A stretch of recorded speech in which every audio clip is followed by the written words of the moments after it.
Welcome to Monday, welcome to Sticky Learning Lunches, welcome to the first day of the week. We are going to be diving back into the category management funnel with Andy Palmer and myself, Nathan Simmonds. We're just going to give it 30 seconds while we wait for the last people to arrive in the room, and then we are going to crack on with part 3 of this funnel.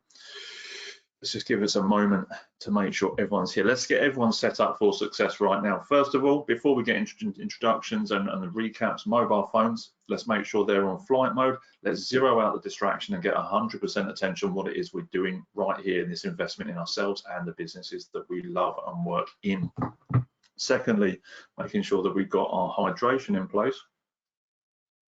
Making sure we're staying hydrated, keeping the brain lubricated, and making sure that we're just looking after ourselves. Temperature's supposed to be going up here again.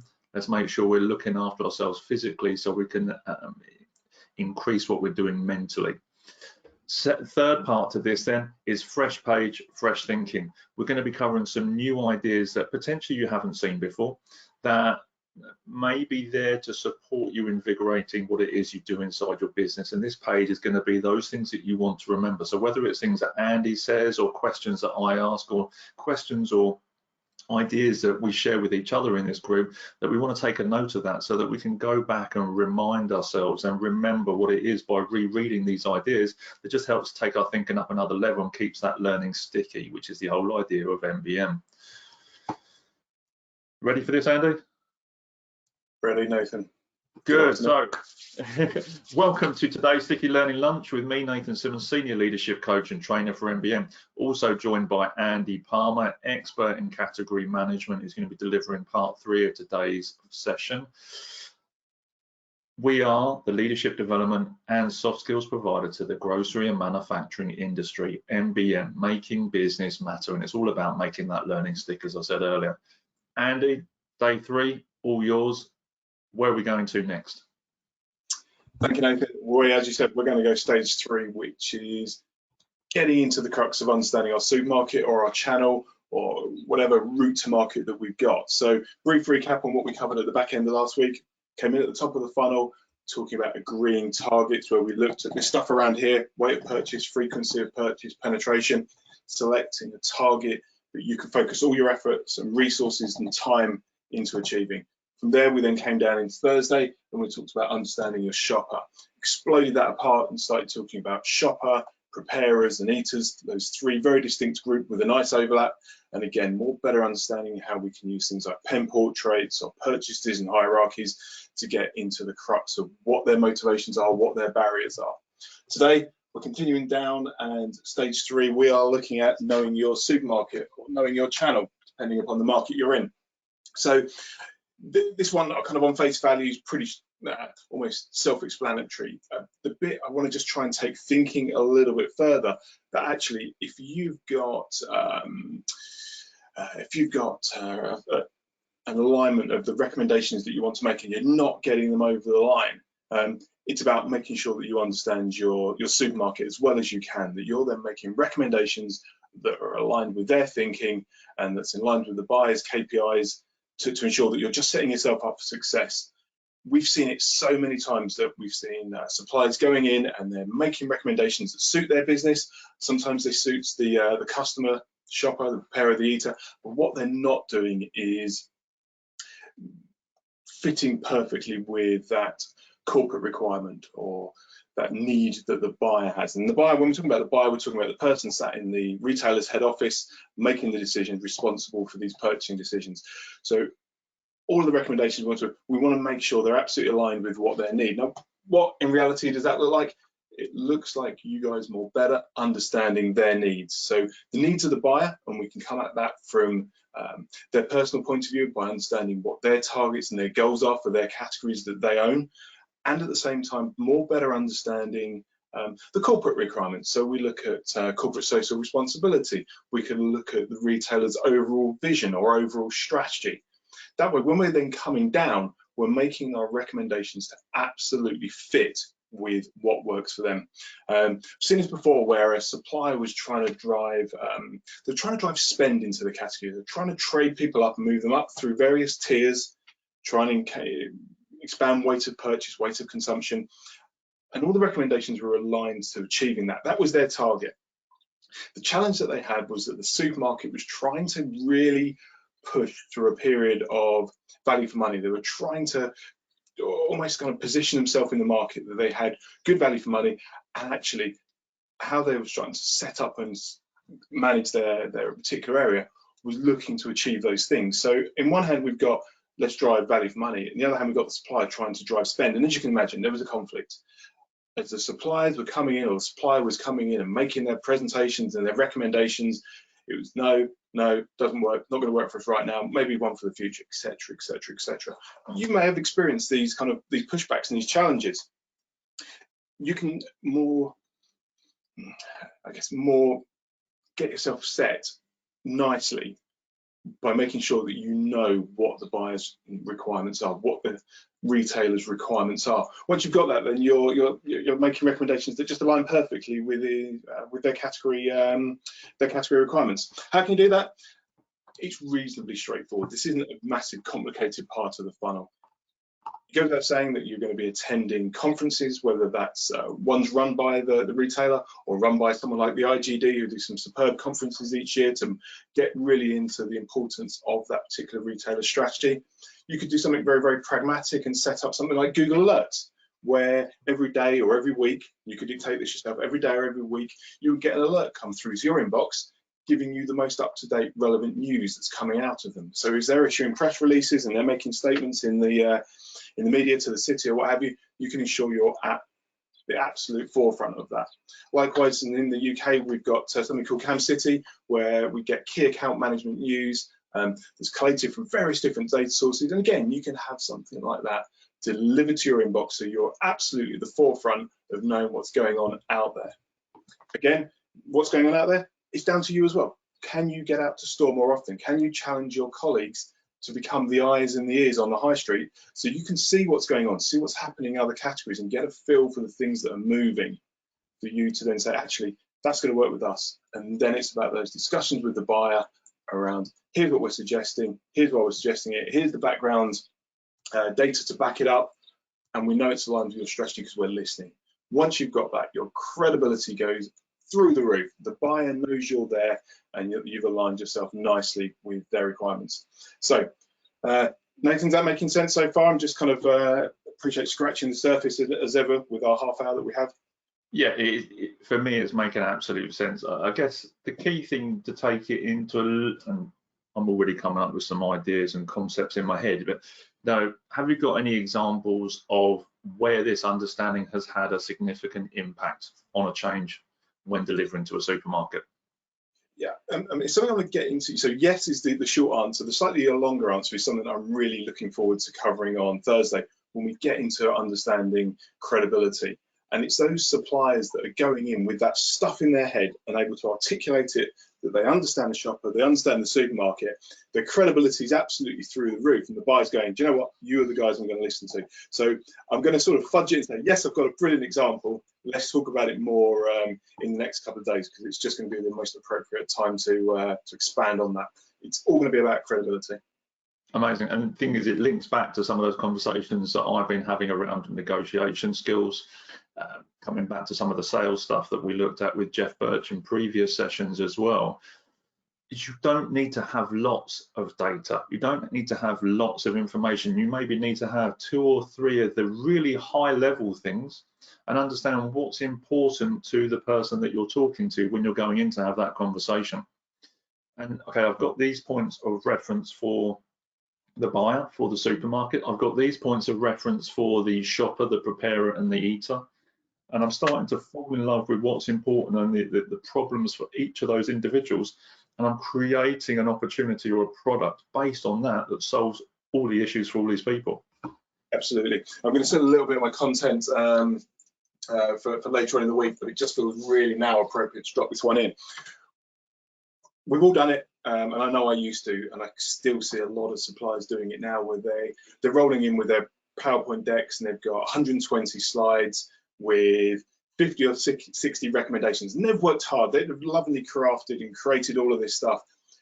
What they're ultimately trying to do is get the buyer to take on just some of those 50 or 60 great things that they've got, whereas actually maybe sometimes less, and absolutely true, less is absolutely more. They go in with 7 killer recommendations with all the supporting information. They are far more likely to get some of that stuff over the line than an absolute mass of stuff. And especially when you're going in and you're going, oh, we've got an hour to present this, we've got 120 slides. The reality is you've got 45 minutes max. Buyer's running late, it's got to get off to the next meeting. You're doing the niceties, the top and tail stuff at the beginning of the meeting. You may have 30 minutes to present. 30 minutes, that's a maximum of 10 slides. You've got to work on a maximum of 3 to 4 minutes per slide. Suddenly you've got to get 10 slides and they've got to be absolute killer ones. So to that point, I'm going to share this one with you because it's a really powerful way of presenting your recommendations. So simple 3 columns. You headline these: observation, insight, recommendation.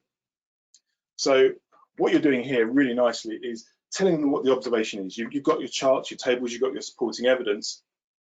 Just realised my head's just kind of nicely in the way there.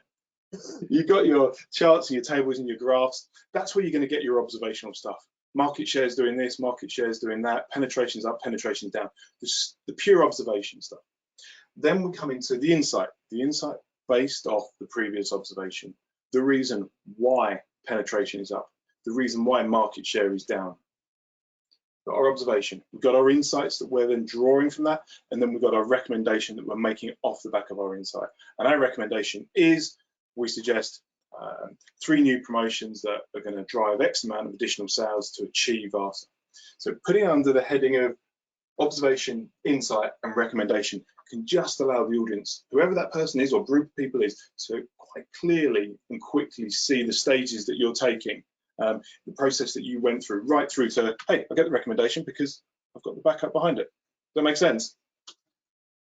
Absolutely does. And like you say, you've got a very small amount of time to have this conversation. So your background research needs to be really on point. And I don't think people do this enough. It's whether you're going for a job interview, you're having, you've been introduced to someone, or you're going in to see a prospective buyer, is spending the appropriate amount of time to actually go and find out about that individual, to find out about that organization and go, this is what's important to these people. These are the things, these are the solutions, the elements that are coming out of that. Okay, let's align those things and get as close to the mark as possible to make sure we're triggering the right reactions and responses. Absolutely, we've got to get in the buyer's head, both the buyer sat in their head office and what often people refer to as the buyer, which is us, shopping trolleys and baskets. Get into their heads, get into their hearts, understand what their motivations are, understand what their barriers are. Then we can look to break down those barriers, capitalize on those motivations, and do some really smart stuff off the back of it. It's about taking all those various data sources, mention conferences, mention Google Alerts, newses, press releases. There's a whole host of appropriate information, almost too much information out there. We're going to pick the right ones and use them really, really well. I've not really thought about Google Alerts and how they work or how they operate. And I guess in this world of SEO and what we're doing, headline, how do they work? What do they do for us? Sure. So Google, as we know, knows everything. It's the all-knowing answer to pretty much all of our questions all of the time. One of the services that Google offers, and for free, is something called Google Alerts. Just literally Google that, Google Alerts. Use that to monitor the web for you. So you can put in various different catch points. So I could put in Tesco's or Sainsbury's or Spar or whoever that may be, Woolworths, it doesn't really matter. You put those in, you then set the frequency. So I say I want to get an alert at 11 o'clock every weekday. As that news is hitting the world, Google grabs it for you, puts it into a succinct email, various links, and delivers straight to your inbox. So you may choose to get it delivered weekly, or you may choose to get it delivered monthly, or you may choose to get it delivered daily. But it's just a fantastic source of knowledge of things that you want. So I've got a bunch set up for the key clients that I work with. I want to work and understand my clients' needs and what they've got going on. So as they're making press releases, I want to be aware of that. So when I'm on the phone to them, I can talk intelligently about them. Likewise, similar alerts set up for the major multiples in the UK, so I can stay abreast of what's going on with those guys. And especially in an ever-changing world right now, it's absolutely important to be on the forefront of that. So as we're making our recommendations, they're aligned with what they've got going on, their challenges and their positions. So simply put, Google Alerts, and it'll take you through a very simple setup stage to get that. All you need is kind of a Google account just to make that happen. Nice. And I guess if you are working with individual clients, depending where you are kind of in the grocery and manufacturing industries, you're going to have a certain handful of key clients, and understanding what's important to them. And actually, if you do get a press release or there's a news update about share prices or about a situation that's going on, it lets you know, okay, actually you can contact that person and say, I've just seen this. Okay, what support can we give you to support them? And vice versa. Actually, if you see there's something detrimental happening here, that you can already report that information into your managers and into your leaders to say, look, I'm aware of this. I don't know what this looks like. You may want to have a conversation with said so-and-so's, regional director or whatever. So absolutely, it is just that, and it's about having those intelligent conversations. The buyer is not and hasn't got the time to volunteer all that information to you, so it becomes about really appropriate understanding what's going on, and then appropriate questioning and discussion to help you work in partnership with them to achieve what's right for the category. Absolutely, and then it's about incorporating, looking at the promotions that are going to fit to that category, and then doing the mental legwork. So actually, I'm saying it because my brain's going in this direction. It's often easier when you're talking to someone that is a buyer, that is a client of some respect. It's the product provider and the service provider's responsibility to take as much of the legwork out of that as possible for the individual just to say yes. It's the same with the job interview. I go there, and what my job is to give that individual all the relevant information, which goes, yes, yes, yes, yes, yes. Oh, I've got a job here. Oh, it's yours. Yes, there you go. And it's the same when you're selling a product or a service, is we're taking all of that legwork out of it and making it easier for them to go, that promotion's really interesting to us. It's really interesting to our customers. Please put it here at the front of the shop. Absolutely. And so often we see it, we get the fantastic suppliers with fantastic products, and they sit there and say, Andy, do you know what, as soon as the buyer tells us what direction to take our products in this category forward, we will make it happen. I mentioned this the other day. The reality is they want you to tell them what direction you need to be taking it. And picking up on promotions, as you mentioned there, promotions are such a key area to driving any category if used appropriately. Now, they're not a blunt tool just to drive volume, although it's often used that way to clear excess stock or excess flushes in fresh products. It should be there to achieve something more strategic. Something that, again, I could probably spend the next 2 or 3 hours on, and I appreciate we've probably got about another 10, 15 minutes left. But actually, if we get we class it as RAP, range, availability, and promotions right, where, you know what, that's where 80% of our opportunity is going to come from. Let me share this, see if it resonates with you. So when we're talking about promotional planning, we need to have a plan that we can articulate the strategy behind it. It's not about running the same promotions that we ran this time last year just because we're worried about seeing a dip in market share and we don't want to experience that year-on-year position. It's about having, I don't like using the word because I think it's overly used, but it's about having a strategy for your promotion. What's it going to achieve? That comes back to our target. Once we've got our target, we can align things like our promotional plans to achieve it. So this is called the promotional staircase. I've just come up with the name. Where you want to get to is an increase in the amount of buyers you've got in your category. You want to appropriately move them up this staircase. So you take the current amount of buyers and you want to end up with more buyers, as an example. How are you going to do that? You've got a number of options. Here's 3 absolutely key ones, and this is a tried and tested method. First place you would start would be by running what classed as traffic building promotions. Now fit that into my bubble. So they're traffic building promotions. If you angle your head, you can read it. But they're traffic building promotions. They're promotions that you would initially run that you would look to attract new shoppers, re-attract lapsed shoppers, and it's about reducing the risk from purchase. So this works particularly well from new product development, but it can also work on a more longer term viewpoint from kind of existing products. But ultimately, we're going to run traffic building promotions. What are traffic building promotions, Andy? Promotions that reduce the risk to purchase. So they're typically on money off. Could be a save 50p or a save £1.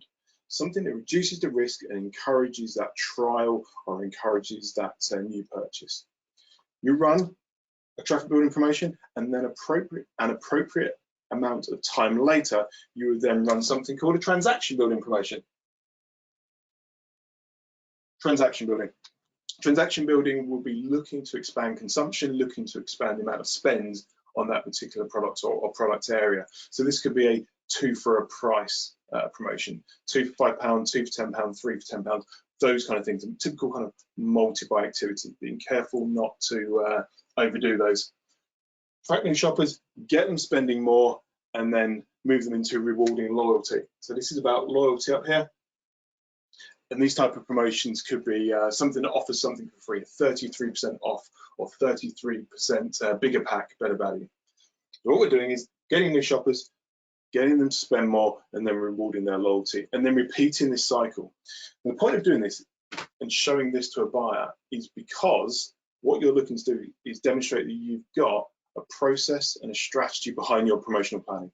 What we're looking to do is increase penetration whilst maintaining frequency of spend, and we're ultimately looking to attract more buyers by moving them through this process. One category that does this really, really well, without mentioning any names, there's a premium concentrated squash out there on the market, so you can buy your orange squash or your apple squash and you're adding water to it. And there's a couple of premium areas out there. Now the premium areas are more liked by kids because of their very sticky, very, very sweet flavour. So when I'm pushing my trolley around and the kids are going, "Ah, Dad, can you not buy us the very basic orange juice? Can you buy us that one there, please?" And I look at it and go, "Oh, it's on offer. Save £1. I'm going to grab a bottle of that. Come home, Dad's a hero. Thanks for getting that juice. That's great." A couple of weeks later, I'm in the shop. Suddenly, that product's on 2 for £3. Well, I'm going to grab 2 of those, put them in my trolley. Go home. "Hey kids, 2 bottles this week." A few weeks later, 33% extra free. Oh, I'm getting something for free. I'm having that as well, taking it home. Before I know it, this cycle is run, and before I know it, it's now become one of my purchases. It's on my favorites list if I'm shopping online. It's in the back of my head saying it's just the product I now buy, and I don't look at other products because that is now just become something that I buy, both on promotion and off promotion. They've managed to bring me into that category, get a much higher level of brand awareness, generated the loyalty that I just buy it all the time. Let me pause for a second. Is that making sense, Nathan, to you? And maybe if others need kind of another run of that? It makes sense to me, and I mean, I'm aware it's 22 minutes past. I've got one more question though that's coming up out of that. Any questions that are coming up? We got a yes from Fiona. Thank you, Fiona. Good to see you all in here, by the way. Colin, Fiona, Fabienne, Tim, great to see you. Jim, thank you very much for being here. Really appreciate it. And if any questions are coming up, fire them into the question box and I'll fire them into Andy as well. The question for me then is, we're starting to habitualize, and I'm not sure that's a word, but I'm going to stick with it. No, we're creating that, we're forming a habit of that product being part of our life, as part of the eater and the preparer's life, and then it becomes the shopper's life. Great, we're kind of that graduated commitment that we're getting from each of the 3 core elements of the household. What are the key barriers though that are going to then stop, or barriers and motivations for the buyer? What are the things that are going to stop them doing that? Stop them from buying something that they've always habitually bought, or you know, potentially stop them from getting into that habit along that journey, where we take them from traffic to, into those next stages. Yeah. And I guess this is the danger of a category that becomes, sticking with the subject of promotions for a minute, the danger of a category becoming promotionally led. So as one brand's promoting theirs and another brand's promoting theirs the week later, and their own label are promoting, all we're effectively doing is just moving sales around. So why this model on face value is reasonably straightforward and easy to understand, more importantly, great to communicate the rationale behind your plan, it's got to have a much wider understanding of the total category. We can't just promote in isolation, because all we're doing is moving sales around. We're not generating that brand loyalty, and we're just creating shoppers who will just jump around between promotions. That's not good for them. And it's not good for the suppliers and the retailers that are out there. So we need to take a, let's call it a holistic view to promotional planning, that it's not done at SKU or product level, it's done at maybe category or subcategory level, and it has an overall target and helps take shoppers on that journey. does that start to answer your question? Yeah, it does. And actually, it got me thinking about with some of my history previously in the financial sector, looking at banking. It's exactly the same thing, actually. When you're looking at the products of a credit card or a mortgage or a savings account, you find people jumping from one company to the next, especially in ISA season. It's like, okay, where's the best thing for my ISA? Okay, actually, is it to do with product loyalty and brand loyalty? Not really. It's to do with the best rates. And you just find people jumping from one promotion to another. So as you're saying it there, yes, you want credibility, traffic. Yes, you want credibility. Yes, you want that loyalty. Well, actually, how do you make that brand and that product integral to that person's lifestyle, so it becomes a trusted brand? It's no like and trust element where actually I'll go back and I will pay full price for that because it means something to me now. Yeah, absolutely. I think we saw this many years ago with shower gels as one example category, where it was always being promoted really heavy. It was back in the days of buy one get one free and buy one get two free and all of that sort of craziness that was going on. We'd have bathroom cabinets full of shower gel because we go in there and just, this week I'm going to buy that brand, next week I'm going to buy that brand, next week I'm going to buy that brand. So pretty much brand loyalty kind of almost disappeared by that particular category. Wine's another category. We typically shop by the 12x4 Barkers. What's on offer this week? That's not, it's not a sustainable way of growing true category sales. We've got to make sure we're not over promoting. If we are promoting, there's some rationale and thought behind it, and at the same time being mindful of our shoppers out there. It's us. We're going to look in our kitchen cupboards or our bathroom cupboards now. We see those brands that we're loyal to, and we also see those ones that we maybe dip in and out of, depending upon the incentives they provide us to shop. It just reminded me of my mum when that first thing started happening. We had about 27 bottles of Sanex shower gel or something in the bottom of the dirty washing bin, and it's just like, because there was so many bottles, you didn't have anywhere to store it. But like you say, it's not loyalty. You're just doing it because it's £1 off and you're saving £25 over the course of 6 months or something ridiculous on your shower gel. Absolutely. And as shoppers, we're quite promiscuous. We're happy to jump around, and yet at the same time, we do know the things that we like and love, and we have a kind of that brand allegiance to. Just making sure we truly understand at individual category level what that looks like. What that looks like. Brilliant. I'm going to ask a question to everyone. What's been useful from today's session, and what questions have you got for Andy and myself today? While those questions are coming through, and if there isn't any, just say no. We're quite comfortable. If you haven't got any questions, say no, just so I know that we're not waiting for anything to come through. There's something else that Andy shared with me, which I want to share with yourselves as well, and that's looking at the promotional planner. And I just wanted to give a clear lead to that, Andy. You want to talk us through the promotional planner that you shared with me, and I'll share it on the screen. So I appreciate I very briefly talked about transaction building and traffic building promotions and loyalty promotions. So we've got a matrix that Nathan's just going to put up on screen in a moment. It's not a definitive list, and there's some very old school promotional mechanics in there, but it just can help for you to more better understand what kind of promotions sit under what particular area. Nathan, you chuck that up on full screen for us. Bear with, I'll get that done now. Hold on. Oh no, I hit the wrong button. Bear with. There we go. You're in. So a bunch of columns, got our transaction building promotions, traffic building promotions, loyalty promotions, consumer protection, and there's kind of some image enhancing type mechanics in there.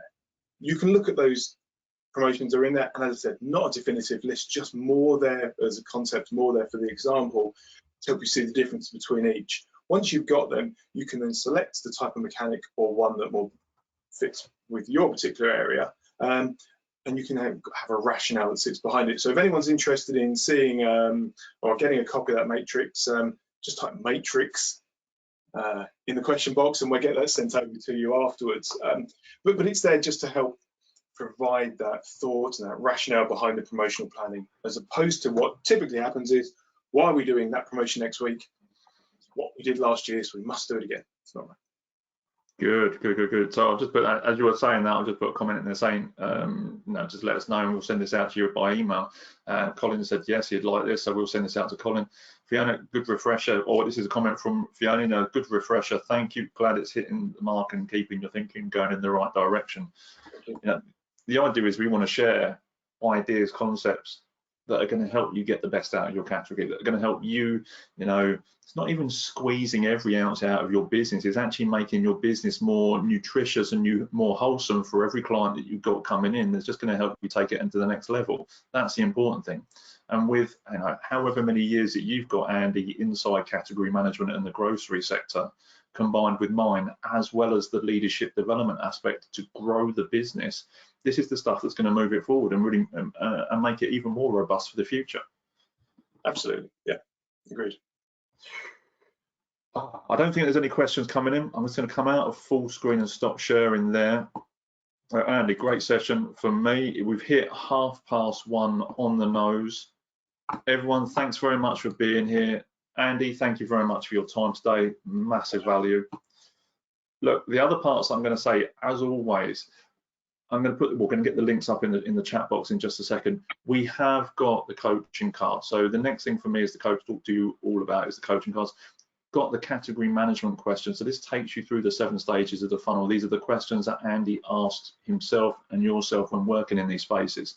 And it will help you to be able to get a clearer view on what it is you're doing inside your category and with your products. They're available on the website. The link is in the chat box right now. Click on there, go and get your copy now. It's £5, huge value, and it's going to massively help what you're doing. The other thing, and I always forget to say this at the beginning, I'm going to put myself a post-it note next to the camera next time. If you have not registered for tomorrow's session, now is the time to do it. Second call to action from me to you. Get signed up for tomorrow's session. Make sure you're registered. Make sure you're getting a copy of that video as well. And the third thing, virtual classrooms.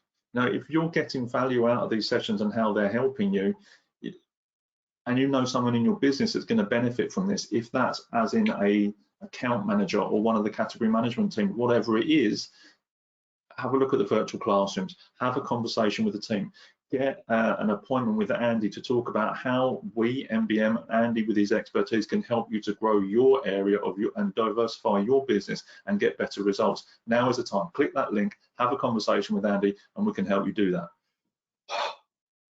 Maybe next time I'll spread that out over the whole session rather than all at the end, but That's good. We got it. Every day's a school day. Right. Thanks very much, everyone, and I look forward to seeing you tomorrow. Appreciate it.